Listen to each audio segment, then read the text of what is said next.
نے उस हस्ती के बारे में सुना है जिसने बचपन में ही हक को पहचान लिया। वो अली जो सबसे पहले बच्चों में इस्लाम कबूल करने वाले थे। वो अली जो नबी करीम सल्लल्लाहु अलैहि वसल्लम के दामाद सैयदा फातिमा के शोहर और जनती नौजवान सरदार इमाम हसन और हुसैन के वालिद थे। वो अली जिनके बारे में रसूल खुदा ने खुद फरमाया कि मैं इल्म का शहर हूँ और अली उसका दरवाजा है। ये वही अली हैं जो बहादुरी में अपनी मिसाल आप थे, जो हक के बगैर न बोलते और बातिल के आगे कभी न झुकते। जब मक्का की गलियों में जुल्म और सितम का राज था तब अली ही थे जिन्होंने नबी करीम सल्लल्लाहु अलैहि वसल्लम के बिस्तर पर लेटकर अपनी जान की परवाह किए बगैर हिजरत में मदद की। ये वही अली हैं जिन्होंने बद्र में कुफ्र की कमर तोड़ दी। ये वही अली हैं जिन्होंने ओहद में नबी करीम सल्लल्लाहु अलैहि वसल्लम की दिफा में जान लड़ा दी। ये वही अली हैं जिन्होंने खैबर के दरवाजे को उखाड़ कर रख दिया। ये वही अली हैं जिन्होंने हंदक में उमरू जैसे नामर जंगजू को मौत के घाट उतार कर इस्लाम की बरतरी साबित की। रसूल खुदा सल्लल्लाहु अलैहि वसल्लम ने खैबर के दिन फरमाया कि कल मैं इल्म इस्लाम उस शख्स के हाथ में दूंगा जो अल्लाह और उसके रसूल से मोहब्बत करता है और अल्लाह और उसका रसूल उससे मोहब्बत करता है। वो हस्ती अली ही हैं। लेकिन अली के लिए सबसे बड़ा इम्तिहान तब आया जब उन्हें खिलाफत दी गई। एक तरफ मुसलमानों के अंदरूनी इख्तलाफात थे, दूसरी तरफ जंग जमल और जंग सफी के फितने थे और तीसरी तरफ खारजियों की बगावत। मगर अली ने हमेशा इंसाफ, हिकमत और सब्र का दामन थामे रखा। आका करीम ने एक जगह फरमाया कि अली मेरे बाद तुम में सबसे बेहतरीन फैसला करने वाले हैं। मगर कुछ लोग हक के दुश्मन थे और हजरत अली के दुश्मनों ने एक साजिश तैयार की। अब्दुल रहमान इब्ने मलजम जो खारजियों में से था, जहर आलूद तलवार लेकर इस मकसद के लिए निकला और इस्लाम के सबसे बड़े अजीम हुक्मरान को कत्ल कर दिया। ये 19 रमजान की सुबह थी जब मौलाए कायनात हजरत अली फजर की नमाज के लिए मस्जिद कूफा में दाखिल हुए। अल्लाह अकबर की सदाएं गूंजने लगी और जैसे ही अली ने सजदे में सर रखा, इब्ने मलजम ने तलवार लेकर अपनी पूरी ताकत से हमला कर दिया। खून मस्जिद की जमीन पर बहने लगा। मगर उस लम्हे अली की जुबान से वो अल्फाज निकले जो तारीख में अमर हो गए। मौला अली ने फरमाया कि रब्बे काबा की कसम मैं कामयाब हो गया। 2 दिन तक अली शदीद तकलीफ में रहे मगर जुबान पर हमेशा अल्लाह का जिक्र रहा। उन्होंने अपने बेटे हसन और हुसैन को नसीहत की कि यतीमों का ख्याल रखना, मजलूम के साथ खड़े रहना, जालिम के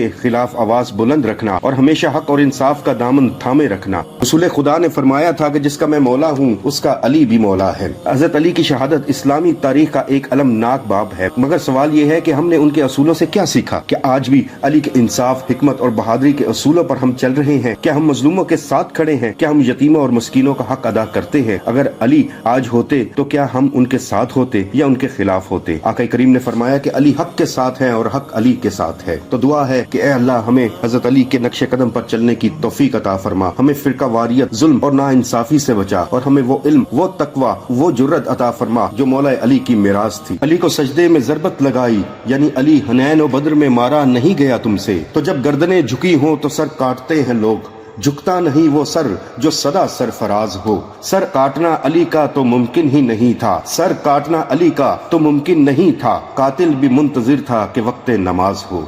अगर आपको ये वीडियो पसंद आई तो लाइक करें और दूसरों तक इस पैगाम को पहुंचाएं। चैनल को सब्सक्राइब करना न भूलें ताकि आपको मजीद इस्लामी कहानियां कार्टून एनिमेशन के साथ देखने और सुनने को मिले।